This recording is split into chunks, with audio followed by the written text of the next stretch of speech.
আসসালামু আলাইকুম। আপনারা যে যেখান থেকে আমার কথা শুনছেন সবাইকে আমার শুভেচ্ছা।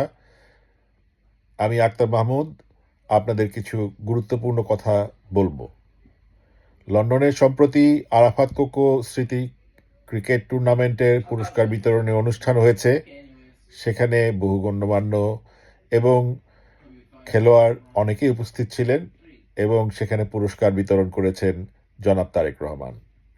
এই অনুষ্ঠানটিতে জনৈক সাংবাদিককে তারেক রহমানের পাশে দেখা গেছে।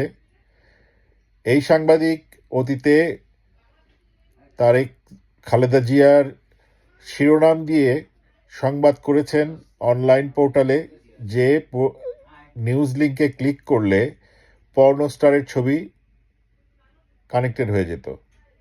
অর্থাৎ এই সাংবাদিক ইন্টেনশনালি দেশনেত্রী মজলুম বেগম খালেদা জিয়াকে পর্ন স্টারের সাথে তুলনা করেছেন।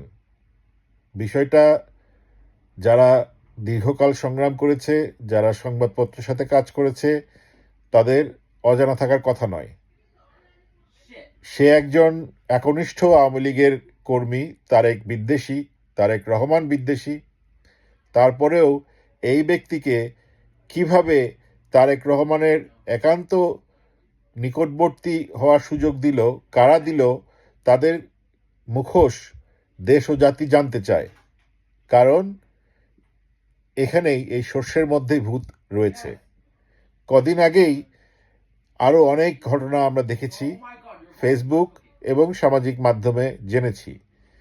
এখন আরও একটা বিষয় নজরে এসেছে, সেটা হচ্ছে যে শেখ হেলালের যে হাজার হাজার কোটি টাকা পাচারের সাথে যুক্ত ছিল, সেই ব্যক্তিকে অনুষ্ঠানের একদম সামনের সারিতে বসা।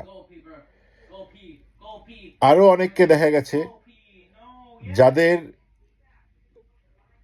কুকর্মের জন্য আসলে বিএনপি ক্ষতিগ্রস্ত হচ্ছে, যারা অ্যাকচুয়ালি বিএনপির জন্য লায়াবিলিটি, অ্যাসেট নয়, যাদের জন্য বিএনপি ক্ষতিগ্রস্ত।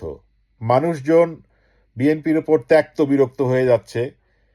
মামলা বাণিজ্যের জন্য দেখা যাচ্ছে মানুষজন অনেক কষ্টের মধ্যে থাকতেছে। দেখা যাচ্ছে আওয়ামী লীগের পলাতক এমপিদের শেল্টার দেওয়া হচ্ছে তাদের আশ্রয়ে।